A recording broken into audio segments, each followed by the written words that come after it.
مجھے نئی نئی ملازمت ملی تھی اور وہاں کاغذات جمع کروانے کے لیے مجھے ابا کے حوالے سے کچھ کاغذات کی ضرورت تھی۔ اپنے نام سے سرٹیفکیٹ بنوانی تھی، اس لیے پورے 3 مہینے بعد میں اپنے بھائی کے گھر جا رہا تھا۔ ویسے تو فون پر بات ہوتی رہتی تھی، اماں کے متعلق بھی پتہ چلتا رہتا تھا کہ وہ ٹھیک ہیں، لیکن باقاعدہ طور پر بھائی کے گھر آج جانا ہو رہا تھا۔ مصروفیت اتنی بڑھ گئی تھی، ویسے بھی میری پرانی نوکری چھوٹ گئی تھی۔ نئی نوکری کی تلاش میں مارا مارا پھر رہا تھا۔ آخر کار نئی ملازمت ملی تو چند کاغذات کا مسئلہ بن گیا اور میں نے سوچا کیوں نہ بھائی سے اس متعلق معلومات لی جائے تاکہ سرٹیفکیٹ کے حوالے سے مجھے کوئی بھی مشکل پیش نہ آئے۔ یہ سوچتے ہی میں اس کے گھر گیا۔ پہلی دفعہ میں بغیر بتائے اس کے گھر گیا تھا۔ مجھے نہیں معلوم تھا کہ وہاں ایک ایسی حقیقت میرے سامنے آن کھلے گی کہ جسے میں کبھی نہیں جھٹلا پاؤں گا اور جسے دیکھتے ہی میرے اوسان خطا ہو جائیں گے۔ میں نے دروازے پر دستک دی تو تھوڑی دیر بعد دروازہ کھلا اور بھابھی مجھے دیکھ کر حیرت کے سمندر میں چلی گئی۔ وہ بت بنی مجھے دیکھتی ہی رہی۔ میں نے کہا، بھابھی کیا ہو گیا ہے؟ اندر نہیں آنے دے گی؟ مجھ سے کوئی غلطی ہو گئی ہے کیا؟ بھائی مجھ سے ناراض تو نہیں؟ میری بات سنتے ہی جیسے وہ فوراً سے ہوش میں آئی اور مجھے اندر آنے کا راستہ دیا، لیکن ان کے چہرے سے صاف پتہ چل رہا تھا کہ شاید ان کا کوئی راز ظاہر ہو جائے گا۔ میرے دل میں کوئی غلط بات موجود نہیں تھی، اس لیے مجھے یہ خیال بھی نہیں گزرا۔ جیسے ہی میں اندر قدم رکھا، بھائی وہاں موجود تھے اور اندر کا نظارہ دیکھ کر میرے تو پیروں تلے سے زمین نکل گئی۔ میں کبھی سوچ بھی نہیں سکتا تھا کہ اچانک ان کے گھر جانے پر مجھے اس قدر صدمے کی کیفیت سے گزرنا پڑے گا اور میں کسی قابل نہیں رہوں گا۔ ماضی میری آنکھوں کے سامنے گھومنے لگا۔ مجھے کچھ سمجھ نہیں آئی کہ میں یہاں بیٹھ جاؤں، ان لوگوں سے حساب لوں یا وہاں سے سیدھا اپنے گھر لوٹ جاؤں۔ کہیں نہ کہیں دل میں یہ خیال جاگ رہا تھا کہ تم خود بھی تو مجرم ہو، پر اب میں کبھی سوچ بھی نہیں سکتا تھا کہ اس طرح مجھے جو خبر ملے گی وہ میرے وہم و گمان میں بھی نہیں ہوگی۔ بھائی اور بھابھی دونوں مجھے دیکھ کر حیران ہونے کے ساتھ ساتھ پریشان بھی ہو گئے۔ اس سے پہلے کہ میں انہیں کچھ کہتا اور ان سے کچھ بات کرتا، میری والدہ کی آواز میرے کانوں میں گونجی اور ان کی آواز سن کر میری آنکھوں میں آنسو آ گئے۔ انہوں نے جو کچھ مجھے کہا اسے سن کر مجھے لگا کہ میں اگلا سانس بھی نہیں لے پاؤں گا۔ کیا زندگی اس قدر ظالم بھی ہو سکتی ہے؟ میں نے بے اختیار سوچا۔ میری آنکھوں سے آنسو گرنے لگے اور میں وہیں بے دم سا ہو کر زمین پر بیٹھتا چلا گیا۔ مجھے ایسا لگا کہ میرے اندر موجود مردہ ضمیر ایک بار پھر سے سانس لینے لگا ہے اور اسے نئی زندگی مل گئی ہے۔ لیکن کیا ضمیر کے دوبارہ جاگ جانے سے پچھتاوا میری زندگی سے نکل جاتا یا مجھے نجات مل جاتی؟ یہ تمام سوالات میرے اندر چیخے مار مار کر مجھ سے جوابات طلب کرنے لگے، لیکن میں انہیں کیا جواب دیتا؟ اس وقت تو میں خود ایک پتھر کا انسان بنے حیرت سے وہاں کا منظر دیکھ رہا تھا۔ زبان جیسے چپ ہو گئی تھی اور میں خود جیسے اپنی جگہ پر جم سا گیا تھا۔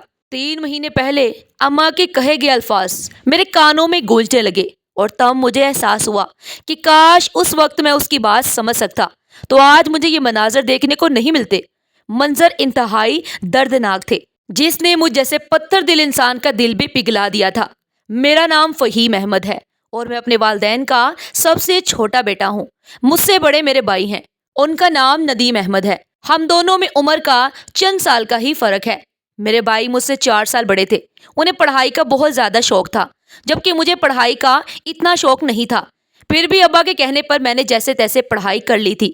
پڑھائی کرتے ہی ملازمت کی طرف آیا تو اماں نے سب سے پہلے بڑے بھائی کی شادی کرنے کا سوچا۔ وہ اچھا خاصا کما رہے تھے اور گھر وہی ہی چلا رہے تھے۔ میں نے بچپن سے ہی دیکھا تھا کہ اماں کی بڑے بھائی سے نہیں بنتی تھی، بلکہ اماں تو ان کے لیے بہت کوشش کرتی، انہیں پیار سے رکھتی، لیکن بھائی ہر وقت ان سے جیسے سہمے سے رہتے۔ کبھی ان سے بالکل بات نہ کرتے، کبھی بات کرتے تو بالکل مختصر کرتے۔ ان کا یہ سلوک مجھے کبھی بھی سمجھ نہیں آتا تھا۔ 1-2 دفعہ میں نے اماں سے پوچھا بھی کہ اماں، بھائی آپ کے ساتھ اس طرح کا سلوک کیوں کرتے ہیں؟ یہ سوال سنتے ہی اماں نے پہلے میری طرف حیرت سے دیکھا اور پھر مسکرا دی۔ کہنے لگی، بیٹا ایسا نہیں ہے، وہ میرا ہی بیٹا ہے۔ بس وہ کہتے ہیں نا کہ جس سے زیادہ محبت ہو اس سے لڑائی بھی زیادہ ہوتی ہے۔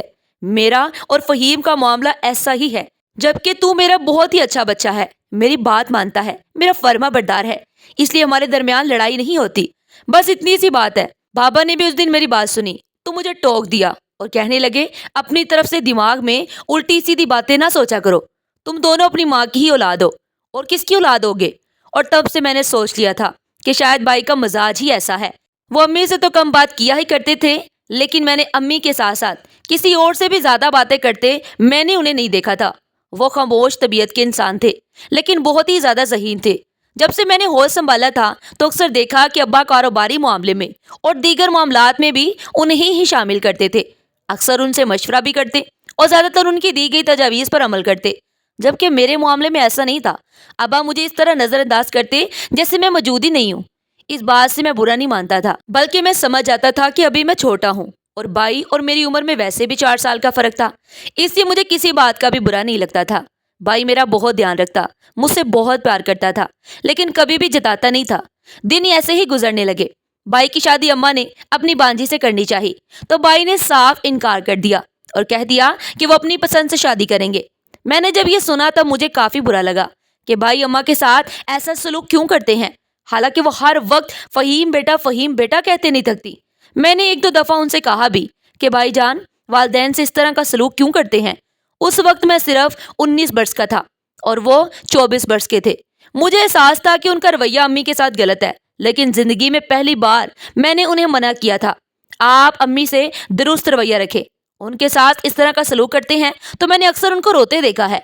पूछता हूँ तो बहाना बना देती हैं, लेकिन मैं अच्छी तरह जानता हूँ कि ये आंसू आपके दिए हुए हैं। मेरी बात सुनते तो मुस्कुरा कर कहते, बस अम्मी ऐसे ही दिल पर ले लेती हैं। मेरा मतलब उनका दिल दुखाना नहीं होता। मैं उनकी बात पर सर हिलाकर रह जाता, लेकिन अंदर ही अंदर मुझे पता था कुछ ना कुछ तो ऐसा राज जरूर है जिसकी वजह से भाई अम्मी के साथ इस कदर गलत रवैया रखते हैं। अब्बू ने भी मेरे साथ कितनी बार फहीम भाई को मना किया था और समझाया था कि वो तुम्हारी माँ है, तुम्हें उसे माँ का दर्जा देना चाहिए। तुम उसके साथ काफी हद तक बदतमीजी करते जा रहे हो, और जब बदतमीजी नहीं करते इस कदर बुरा रवैया रखते हो कि हमें तो क्या कोई और भी घर में मेहमान बनकर आए तो वो भी समझ जाए कि फहीम का रवैया अपनी माँ के साथ बिल्कुल भी सही नहीं है, बल्कि काफी हद तक संजीदा है। वो अक्सर उसे झिड़क देता है। भाई ने अब्बू को ये बात सुनाई तो सर झुकाकर शर्मिंदा हो गए और कहने लगे, ठीक है मैं उनका ध्यान रखूंगा, लेकिन आप मुझसे ज्यादा की उम्मीद मत कीजिएगा। उनकी इस बात पर मैं तो हैरान ही रह गया, लेकिन फिर मैंने ज्यादा सोचना छोड़ दिया, क्योंकि अम्मी ने मुझे कह दिया था कि बेटा अब तुम्हारी पढ़ाई शुरू हो गई है, तुम्हें नौकरी के लिए कोशिश करनी चाहिए। भाई ने इस सिलसिले में मेरी मदद की थी और उनके एक जानने वाले के रेफरेंस से मुझे ऑफिस में नौकरी मिल गई थी। मैं बहुत खुश था। जब पहली तनख्वाह जो कि 16,000 थी तो मैंने सारी की सारी तनख्वाह अपनी अम्मी के हाथ पर रखी। वो रोने लगी, कहने लगी मैंने फहीम से ये उम्मीद की थी कि वह सबसे पहले पहली तनख्वाह मेरे हाथ पर रखे, लेकिन खैर है नदीम, तुमने ये काम करके मेरा दिल जीत लिया है। तो पहली बार मुझे एहसास हुआ कि माँ जैसी हस्ती क्या है, वो कितनी हसास होती है और इंसान को उसे कभी भी दुखी नहीं करना चाहिए। वो दुखी होती है तो पूरी कायनात उसका दुख महसूस करती है और फिर उस शख्स के खिलाफ बद्दुआएं करने लग जाती है जिसने उसका दिल दुखाया है। इसीलिए कहा जाता है कि माँ का दिल दुखाने में एहतियात करें। दिन गुजरने लगे, मेरी नौकरी के साथ साथ मेरी तरक्की हो गई, और तब जब मैं 24 साल का हुआ तो माँ को मेरी शादी की फिक्र सताने लगी। भाई की शादी भाई ने अपनी पसंद से की थी। उन्होंने अपनी ऑफिस की एक साथी को पसंद किया था। अब्बा को कोई एतराज नहीं था। अम्मा बिल्कुल खामोश हो गई थी कि भाई उन्हें अपने मामले में किसी तौर कोई अहमियत नहीं देते थे। यूं उनकी शादी हो गई और भाई अब ज्यादातर अपना वक्त अपनी बीवी के साथ ही गुजारते थे। अम्मा इस बात को महसूस करती, लेकिन कहती किसी को कुछ नहीं थी। अब्बा एक दो दफा भाई को टोक चुके थे कि घर वापस आकर माँ को भी पूछ लिया करो। भाई बस सर हिला देते, लेकिन करते वही थे जो उनका दिल चाहता था। मेरी शादी का शोर मचा तो मैंने अम्मा से कह दिया कि अम्मा मैं आपकी पसंद से ही शादी करूंगा। मेरी इस बात पर अम्मा खुशी से फूले नहीं समाई और उन्होंने अपनी कजन की बेटी से बिल आखिर मेरी शादी कर दी। उनकी बांजी शुरू शुरू में तो उनका बहुत ध्यान रखती थी, पूरी कोशिश करती कि उसकी बात से किसी का दिल ना दुखे, और वो मेरे कहे पर भरपूर अमल करती। मेरी माँ का ख्याल करती, मेरे कहने पर उसके साथ दुरुस्त रवैया रखती, तो मुझे बहुत ज्यादा खुशी होती। मुझे अच्छा लगता कि मेरी बीवी मेरी फर्मा बरदार है और मेरी किसी बात को इनकार नहीं करती। जिंदगी खुशगवार गुजर रही थी, लेकिन आहिस्ता आहिस्ता मेरी बीवी को मेरी माँ से शिकायतें होने लगी। हालांकि मैं जब भी घर आता तो माँ अक्सर मेरी बीवी की तारीफें करती और कहती कि उसने पूरा घर संभाला हुआ है, क्योंकि भाई की ज़ौजाए मोहतरमा तो उनके साथ ही सुबह सवेरे ऑफिस के लिए निकल जाती थी। शादी के बाद भी उन्होंने नौकरी नहीं छोड़ी थी। अब्बा ने इस बात पर एतराज किया था कि अब हम क्या बहू की कमाई खाएंगे, तो भाई ने उन्हें ये कहकर चुप करवा दिया था कि वो अपनी मर्जी से जीने का पूरा पूरा हक रखती है। वो शादी से पहले भी नौकरी करती थी और अब भी उसकी यही शर्त है कि वो नौकरी जरूर करेगी। ये उसकी मर्जी है, उसे उसके हिसाब से जीने दिया जाए तो बेहतर होगा। अब्बा पहली बार फहीम भाई के जवाब से हैरान रह गए थे। उन्होंने कभी इस तरह खुलकर किसी को बातें नहीं कही थी। ना सुनाई थी। लेकिन आज पहली दफा उन्होंने अपनी बीवी के हवाले से खुलकर बात की थी, जिसकी वजह से तमाम घर वाले हैरान थे। इस बात को 3-4 दिन गुजर गए थे कि फहीम भाई ने ऐलान किया वो अपना अलग घर ले चुके हैं और अब वहां ही रहेंगे। उनकी इस बात से अब्बा के पैरों तले से जमीन निकल गई। उन्होंने भाई से कहा कि क्या तुम बुढ़ापे में हम दोनों को सजा दोगे और यूं छोड़कर चले जाओगे? हम भूखे नहीं मरेंगे, लेकिन तुम्हारा ये रवैया हमें बहुत दुखी कर गया है। सारे फैसले तुम अकेले कर लेते हो और उसके बाद हमें बताते तक नहीं हो, बल्कि सिर्फ ऐलान कर रहे हो। क्या तुमने एक बार भी जरूरी नहीं समझा कि हमसे मशवरा कर लो? उनकी इस बात पर भाई ने कहा कि अब वक्त आ गया है, मैं अपनी जिंदगी गुजारूं। ऐसा नहीं है कि मैं आपको खर्चा नहीं दूंगा, खर्चा मैं जरूर दूंगा, लेकिन अब आप लोगों के साथ मेरा जीना मुश्किल हो गया है। मैं एक अलग घर बनाना चाहता हूँ, अपनी फैमिली शुरू करना चाहता हूँ, और इस बात के लिए मुझे किसी की इजाजत की जरूरत नहीं है। उम्मीद है आप मेरी बात समझ जाएंगे और शोर नहीं मचाएंगे। ये मेरी जिंदगी है और उसे गुजारने का इख्तियार भी मुझे है। मैं जिस तरह चाहे गुजारूं। भाई ने इंतहाई धीमे लेकिन दो टोक लहजे में जब ये बात कही तो अम्मा पहली दफा उनकी हमायत में बोल पड़ी और कहने लगी, अहमद आप क्यों ऐसे कर रहे हैं? अब वो बड़ा हो गया है, बच्चा नहीं रहा। उसे अपनी जिंदगी गुजारने और जीने का पूरा पूरा हक हासिल है। आप इसके फैसले के खिलाफ क्यों जा रहे हैं?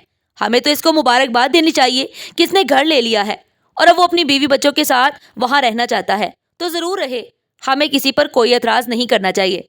अम्मा ने खुशी खुशी उन्हें रुखसत किया था, लेकिन बाई का दिल तो शायद अम्मा की तरफ से कभी साफ ही नहीं हुआ था। उसके पीछे राज क्या था, ये राज मुझे आज तक पता नहीं चला था, या शायद मैं अपनी जिंदगी में इतना बिजी हो गया था कि इस राज की तरफ कभी तवज्जो ही नहीं की थी। मेरी बीवी ने जब देखा कि मोमिना भाभी इस तरह बाई को पटियां पढ़ाकर अलग हो गई तो उसने भी अपने रंग दिखाने शुरू कर दिए और अब वो बात बात पर मेरे कान भरने लगी। मैं जब ऑफिस से वापस आता और अम्मी के पास थोड़ी देर बैठने के लिए जाता तो उसका मुंह बन जाता। वो मुझे कहती, सारा दिन मैं इंतजार करती रहती हूँ, आप आकर अपनी माँ के पास बैठ जाते हैं, थोड़ा मेरा भी ध्यान किया करें। उसकी बात सुनकर हैरान रह गया। मैं कहने लगा, अगर आते ही 15-20 मिनट अपनी माँ के पास बैठ गया तो इसमें तुम्हारा क्या चला जाता है? बाकी सारा दिन तो मैं तुम्हारे साथ ही गुजारता हूँ ना। इस पर वो तंग आकर कहती है कि दिन को आप होते ही कब है? रात को ही आते हैं, उसमें से भी खाना खाने और सोने का टाइम निकाल दिया जाए तो बचते कितने घंटे हैं, जिसमें से भी आप ज्यादातर वक्त तो अब अपनी अम्मा के पास ही गुजारते हैं। उसकी इस गलत बयानी पर मुझे बहुत गुस्सा आया था, लेकिन चूंकि शादी के बाद मुझे उस पर पहली बार गुस्सा आया था, इसलिए मैंने दरगुजर किया और कहने लगा, तुम अपना मुकाबला मेरी माँ के साथ क्यों करती हो? वो अलग हैसियत रखती हैं, तुम मेरी बीवी हो, तुम्हारी हैसियत अलग है। इन तमाम रिश्तों को आपस में मिक्स ना करो। हर किसी की अलग हैसियत है, हर किसी की अलग अहमियत है। मैं एक के लिए दूसरे को नहीं छोड़ सकता। मैंने उसे साफ और वाज़ेह तौर पर बता दिया कि तुम अपना रवैया ठीक कर लो। अगर तुम ये समझती हो कि मैं तुम्हारे रवैये से तंग आकर अपनी माँ को यहाँ से जाने का कह दूंगा तो तुम्हारी ये गलत फहमी है। लिहाजा अगर तुम कोई मंसूबा बनाए बैठी हो कि मेरा दिल खट्टा करके मेरी माँ से मुझे दूर कर दोगी तो ये तुम्हारी भूल है, ऐसा कभी नहीं होगा। मेरी बात सुनते ही उसके माथे पर तेवड़ियां चढ़ी और कहने लगी, जैसे आपकी माँ के कारनामे हैं, उनके साथ कोई भी रहने को पसंद नहीं करेगा। उसकी बात सुनकर मुझे बहुत गुस्सा आया और मैंने पूरे 2 दिन तक उससे बात नहीं की। अम्मा ने हम दोनों के दरमियान लड़ाई को महसूस किया तो कहने लगी, क्या बात है बेटा, तुम लोग एक दूसरे से बात नहीं करते, क्या लड़ाई हो गई है? तब पहली दफा मेरी बीवी ने मेरे सामने मेरी माँ से बदतमीजी की और कहने लगी, आप ही लड़ाई की जड़ हैं, इसी वजह से हम दोनों के दरमियान लड़ाई खत्म ही नहीं होती। ये मुझसे 2 दिन से बात नहीं कर रहे और अगर आप जानना चाहती हैं कि वजह क्या है तो मैं आपको बताती हूँ कि वजह आप ही हैं। आप ही हम दोनों के दरमियान फसाद की असल वजह है। उसकी बात सुनते ही मुझे शदीद गुस्सा आया था। इससे पहले कि मैं उस पर हाथ उठाता, अम्मी मुझे अपने साथ ले गई, मुझे पानी पिलाया और कहने लगी, बेटा अब जो भी है तुम्हारी बीवी तुम पर ज्यादा हक रखती है, तुम्हारे बाबा है ना मेरे पास, बस तुम मेरी फिक्र मत किया करो। मैं अपनी माँ का इस कदर आला ज़ब्त देखकर हैरान रह गया और वापस कमरे में आकर अपनी बीवी को बताया कि मेरी माँ ने तो मेरे सामने तुम्हारी हमायत की है और आइंदा मैं ये ना देखूं कि तुमने इस तरह की हरकत की है। अगर ऐसी हरकत दोबारा की तो तुम मेरे घर से निकल जाना, मुझे कुछ भी कहने की जरूरत नहीं पड़ेगी। वो बिल्कुल खामोश होकर रह गई, शायद मेरी धमकी से डर गई, लेकिन अब उसके ड्रामे दोबारा शुरू हो जाते। हफ्ते में 1-2 बार तो वो मुझे मेरी माँ से जरूर बजन करती, लेकिन आखिरकार मैं भी इंसान था, कब तक उसकी बातों में ना आता। मेरे दिल में भी अपनी माँ के लिए वो जहर बढ़ने लगी, यहाँ तक कि मैं भी उनसे वही सलूक करने लगा जो फहीम भाई उनसे करते थे। मैं उनसे खिंचा खिंचा रहता, ढंग से उनसे बात भी नहीं करता, बल्कि अब जब मैं ऑफिस से घर आता तो अपने कमरे में सीधा चला जाता। सुबह नाश्ते पर ही सिर्फ उनसे मुलाकात होती। इसके बाद मैं ऑफिस चला जाता और रात को ही वापस आता। तब तक वो सो चुकी होती। इसी दौरान अब्बा शदीद बीमार पड़ गए और 2 दिन बीमारी की हालत में रहने के बाद वो इस दुनिया से चले गए। अम्मा के लिए बहुत बड़ा सदमा था। वो बेतहाशा रो रही थी और कह रही थी कि मेरा वही सहारा इस दुनिया में तुम्हारा बाप ही था, वो ही चला गया है तो मुझे अपने मुस्तकबिल के लाले पड़ गए हैं। उनकी इस बात पर मैंने उन्हें डांट दिया कि रिश्तेदारों के सामने तो आप इस तरह मत कहें, हमें क्यों रिश्तेदारों के सामने रुसवा कर रही हैं। मेरी बात सुनते ही वो एकदम से चुप हो गई।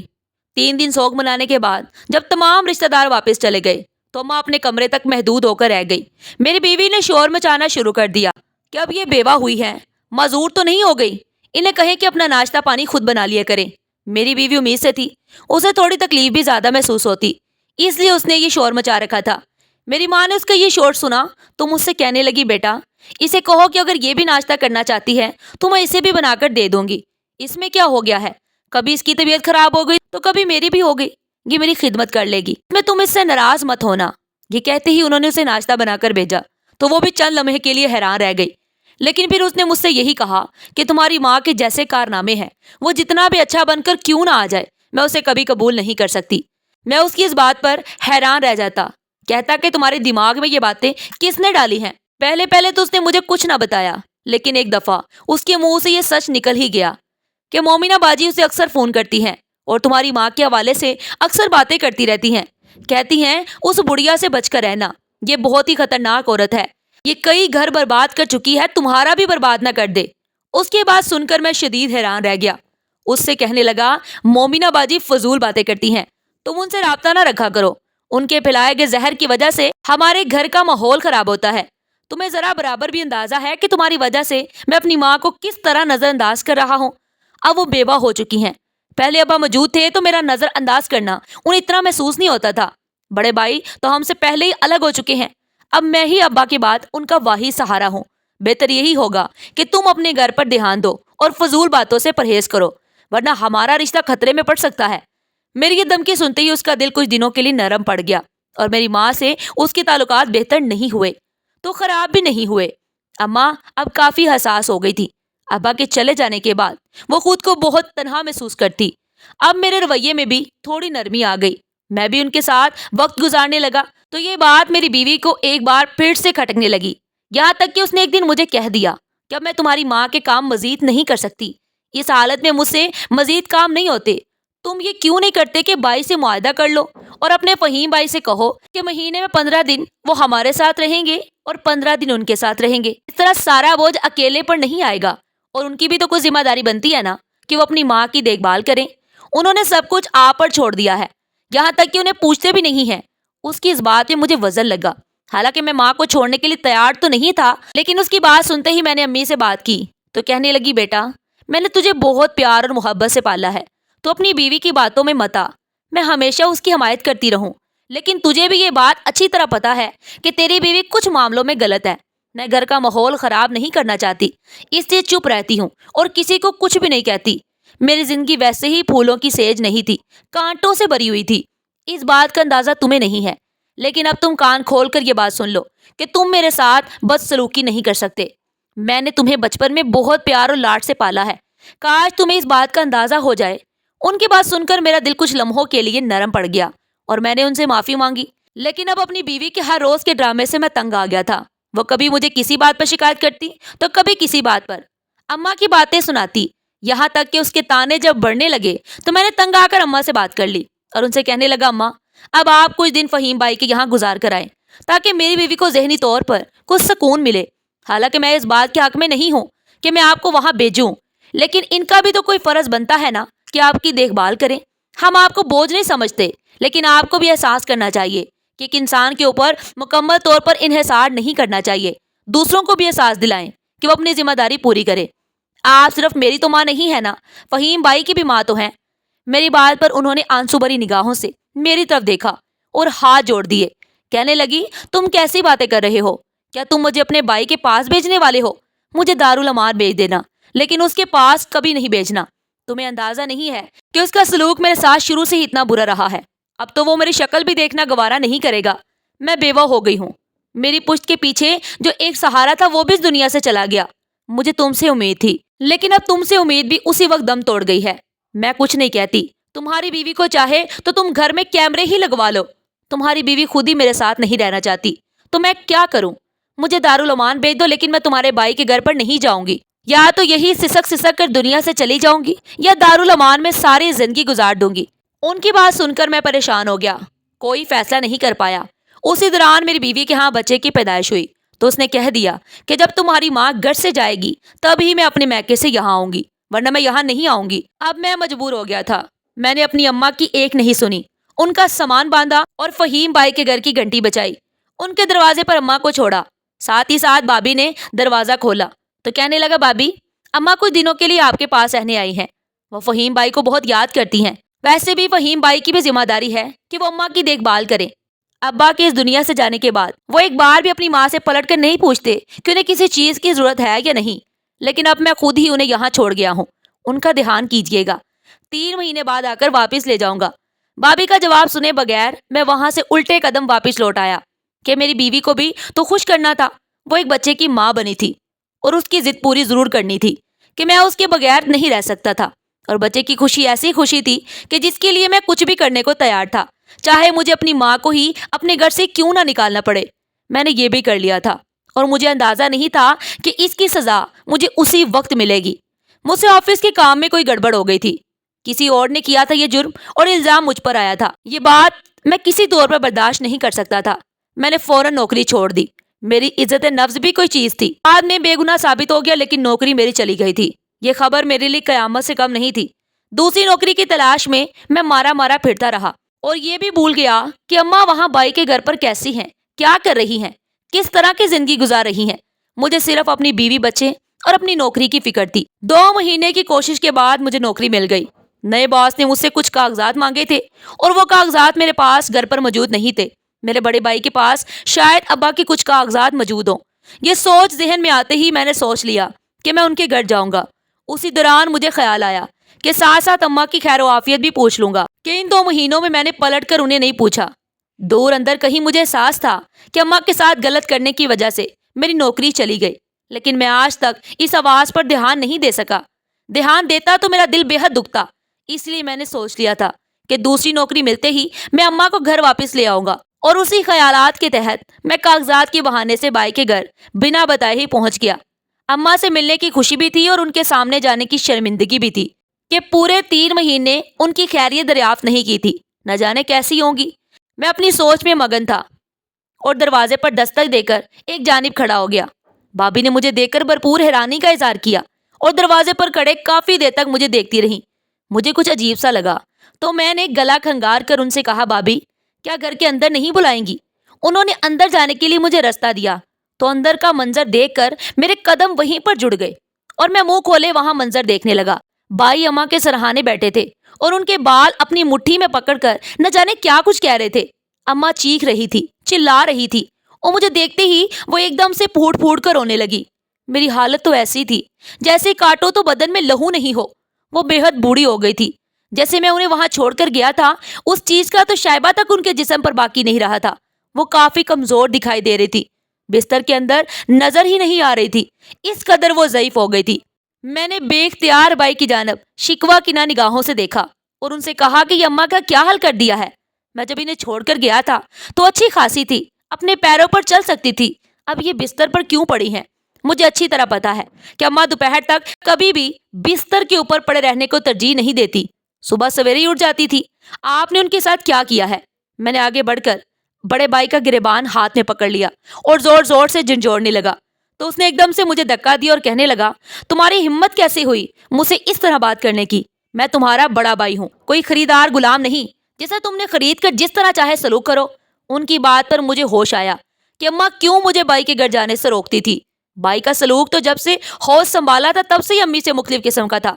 मैं ये क्यों ना सोच सका कि वो अम्मी के साथ अच्छा सलूक कैसे कर सकती हैं, जिन्होंने पहले ही मेरी बीवी के दिल में उनके लिए नफरत पैदा कर दी थी। मुझे इसकी वजह समझ कभी भी नहीं आई थी, ना मैंने जानने की कोशिश की थी, लेकिन आज मैंने सोच लिया था कि मैं इसकी वजह जाने बगैर नहीं जाऊंगा। مجھے میری بوڑھی ماں نے اشارے سے اپنے پاس بلایا تو میں سر جھکا کر شرمندہ نگاہوں کے ساتھ ان کے برابر میں جا کر بیٹھ گیا، اور وہ مجھے دیکھ کر کہنے لگی، تجھے کہا تھا نا مجھے دارالامان میں چھوڑ دے، دیکھ اب میں چلنے پھرنے کے قابل بھی نہیں رہی ہوں۔ انہوں نے مجھ پر بہت ظلم کیا ہے، وہ سونے پر سہاگا تو نے بھی مجھے اکیلا چھوڑ دیا، تجھے تو بہت پیار اور لاڈ سے پالا تھا۔ بھائی نے زور زور سے ہنستے ہوئے میری طرف دیکھا اور کہنے لگا، یہ عورت اب تجھ سے بھی حساب لے گی کہ اس نے تجھے بھی پالا تھا، لیکن تو حقیقت کو نہیں جانتا ہے ندیم، میں حقیقت کو اچھی طرح جانتا ہوں کہ یہ ہماری سگی ماں نہیں ہے، اس نے ہمیں پالا بھی نہیں ہے، بلکہ ابا کے سامنے صرف ہم سے پیار کا ناٹک کرتی تھی۔ آج اسے اس کی سزا مل رہی ہے تو یہ چیخ رہی ہے، چلا رہی ہے۔ اس کی بات سنتے ہی میرے پیروں تلے سے زمین نکل گئی اور میں حیران کن نگاہوں سے کبھی بھائی کی طرف تو کبھی اپنی ماں کی طرف دیکھتا۔ میں نے آگے بڑھ کر اماں سے کہا کہ کہہ دو کہ فہیم بھائی جھوٹ بول رہے ہیں۔ انہوں نے میری بات کا کوئی جواب نہیں دیا اور آنکھوں میں آنسو لیے سر جھکا کر سر ہلا کر کہنے لگی، فہیم جو کہہ رہا ہے وہ سچ ہے، میں تم لوگوں کی سگی ماں نہیں ہوں، لیکن میرا یقین کرو میں نے ہمیشہ تم لوگوں کو اپنی اولاد سے بڑھ کر پیار دیا ہے۔ بھائی نے مجھے اشارہ کیا اور کہنے لگا، اس عورت نے ہماری ماں کا گھر برباد کیا، والد صاحب جہاں نوکری کرتے تھے یہ وہاں ہی کام کرتی تھی، انہوں نے جان بوجھ کر انہیں پھنسایا، ہماری ماں کو اس کے اصل مقام سے ہٹا دیا، وہ یہ غم لے کر دنیا سے ہی رخصت ہو گئی۔ اب ان کے لیے راستہ آسان ہوا تو انہوں نے والد صاحب سے شادی کر لی۔ تم تو چھوٹے تھے لیکن میں بچہ تھا، ایسا نہیں تھا کچھ سمجھ نہیں سکتا تھا، ہر چیز کی سمجھ میرے اندر موجود تھی، اسی لیے میں اس عورت سے نفرت کرتا ہوں۔ اسی لیے جب تم اسے میرے پاس چھوڑ گئے تو میں نے اس کا بالکل بھی دھیان نہیں کیا، کیونکہ اس عورت نے مجھے میرے بچپن میں خون کے آنسو رلایا ہے۔ اب جب اس پر وہ سارے معاملات گزر رہے ہیں تو یہ عورت شور مچاتی ہے۔ تم بھی اس کی حقیقت جان لو، اور یہ تم سے ٹھیک کہتی تھی، تم اسے دارالامان میں ہی چھوڑ آؤ، میرے گھر میں تو اس عورت کی کوئی جگہ نہیں ہے۔ اس دن تم جلد بازی میں اسے میرے پاس چھوڑ گئے، ورنہ میں اسی دن منع کر دیتا اور تمہیں ساری حقیقت بتا دیتا، لیکن مجھے نہیں پتا تھا کہ تمہیں حقیقت مجھ سے یوں پتا چلے گی۔ اب بھی وقت ہے تمہارے پاس، سوچ سمجھ کر فیصلہ کرو، جو ہمارا سگا نہیں اسے ہمارے پاس رکھ کر کرنا بھی کیا ہے۔ میں ابھی تک صدمے کی کیفیت میں تھا، میں نے کچھ بھی نہ سوچا، اپنی والدہ کی طرف دیکھا، دل نے لبیک کہا اور میں سمجھ گیا کہ میرا دل غلط نہیں کہہ سکتا۔ میری ماں آج بھی میری ہی ماں ہے، چاہے وہ میری سگی نہیں، لیکن اس نے مجھے پالا تو ہے نا، اور پالنے والے کا اختیار تو سگے سے بھی بڑھ کر ہوتا ہے۔ میں نے اپنے بھائی سے کہا کہ جو کچھ بھی ہوا اس کا یہ مطلب نہیں ہے کہ طاقت ملتے ہی تم بھی کمزور پر ظلم کرنا شروع کر دو۔ وہ اس وقت کافی بوڑھی ہیں اور جو کوئی بھی معاملہ ہے اسے مل بیٹھ کر حل کیا جا سکتا ہے، نہ کہ ظلم کا مقابلہ ظلم سے کیا جائے۔ میں آپ سے معافی مانگتا ہوں کہ میں نے آپ کو یہاں چھوڑا اور آپ کی خبر گیری بھی نہیں کی، لیکن اب میری آنکھیں کھل گئی ہیں۔ یہ کہتے میں انہیں اپنے گھر لے آیا۔